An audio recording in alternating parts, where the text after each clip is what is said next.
Okay, grand risings, everyone. Coming out of your days when it comes to the Sabbath days. Today is the 25th of July, 25, 7, 25, 25. This is video number 25. 6 more videos to go before this is complete. I'm going to speak rather fast today, not to rush anything, but I only have a certain amount of time for this video today. All right. So coming from the book of Colossians chapter 2, verses 16 and 17.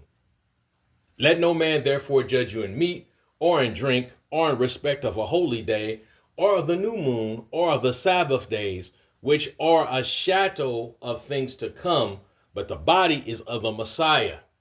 So this passage of scripture has been used for so many years by many Christian denominations, even certain other religions, to try to prove that born again believers, New Testament converts, New Testament Christians do not have to keep the feast days, the Sabbath days, don't have to observe the new moon, which is celebration of a new month. You can eat what you want. You can drink whatever you want. You can just put whatever you want in your body, right? Okay.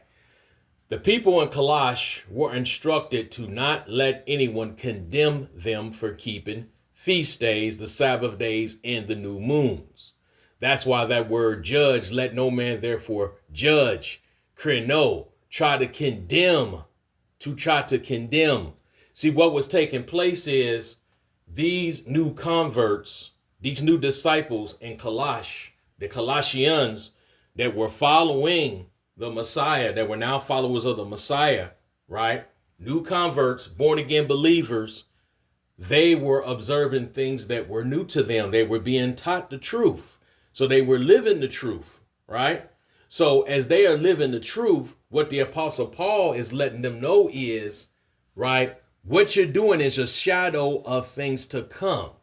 When it comes to a shadow, as we can see the people on the left, they're walking down the street, right? But what comes before all of them? Everyone in this picture, what comes first? Their shadow comes first, right? So if the shadow comes first, can you say honestly that person is done away with if you see their shadow coming first? If you see their shadow coming first, you know the person is to follow, right? So the feast days, the Sabbath days, the new moons, right? Meat and drink, all these things that they were taught to do then are going to be observed in the future on the new earth. Okay? On the new earth. So the Sabbath and feast days are a shadow of things to come that we will observe on the new earth. And I'm going to break that down in upcoming videos as well. You know, we talk about heaven a lot. That's good, right? What about the new earth? We're going to have a new earth experience too, those who make it into glory. And on the new earth, what are we going to be doing? The diet's going to be the same. We can't put whatever we want into our body, right? We can't drink whatever we want, putting into our body, destroying our bodies, right? We're going to be respecting holy days. We're going to be respecting the new moon. And we're going to be respecting the weekly Sabbath days. Okay? So there are a shadow of things to come, but the body is already here. It's complete. They were already in the Messiah. They were already in the anointed one, right? But these things that we do, these are a shadow of things to come, because on the new earth, we're going to be doing these things with him. All right? I can guarantee y'all, on the new earth, you're not going to be sitting at the table with the Messiah eating a double cheeseburger with extra bacon on it. That's not happening. Okay? That's not happening. But that's subject for another lesson, other complete videos. Okay? Book of Romans chapter 14, verses 5 through 6. Another one that's taken completely out of context. Verse 5. One man esteemeth one day above another. Another esteemeth every day alike. Let every man be fully persuaded in his own mind. He that regardeth the day, regardeth it unto the master. And he that regardeth not the day, to the master he doth not regard it. He that eateth, eateth to the master, for he giveth the most high thanks. And he that eateth not, to the master he eateth not, and giveth the most high thanks.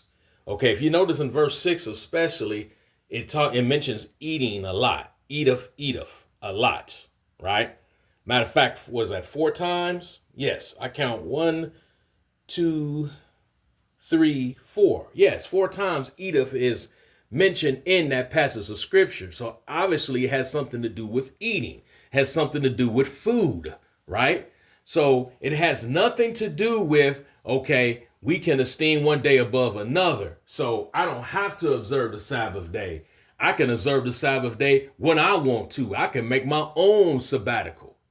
No, no, my guy. No, my girl. That's not it. That's not it. Let me ask a question in regards to that. Would the Most High give us a day he commands to observe, right? Days he has commanded us to observe, feast days included, right? Because whether we realize it or not, the feast days are so significant in connection with the Messiah, in connection with the Father, in connection with the Son, and in connection with the Spirit, right? So he would give us these feast days that are very significant, very very connected with the things that he has done and the things that he will do for his people, that he loves us so much. So would the Most High give us a day he commands to observe, including the Sabbath day, which he blessed, sanctified, set apart, right?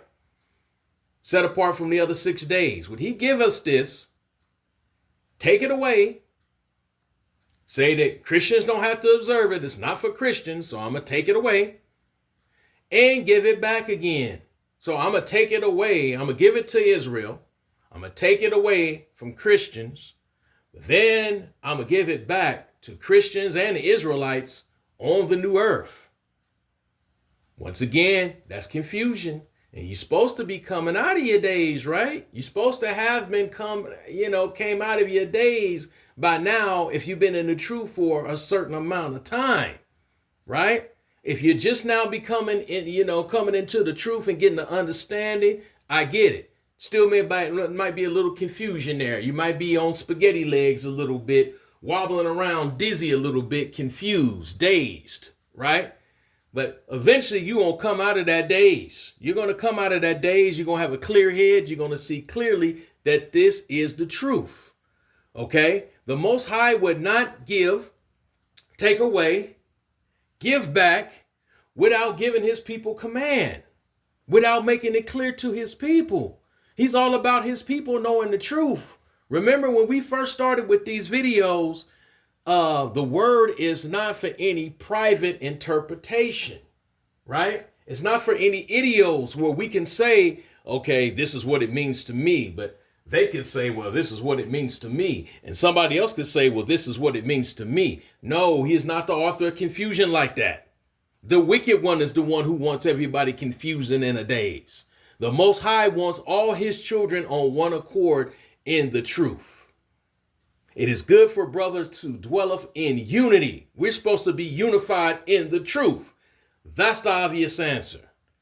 Stay tuned for more videos. The truth is going to hit harder even more. The truth hurts, then it heals. So stay tuned. Shalom.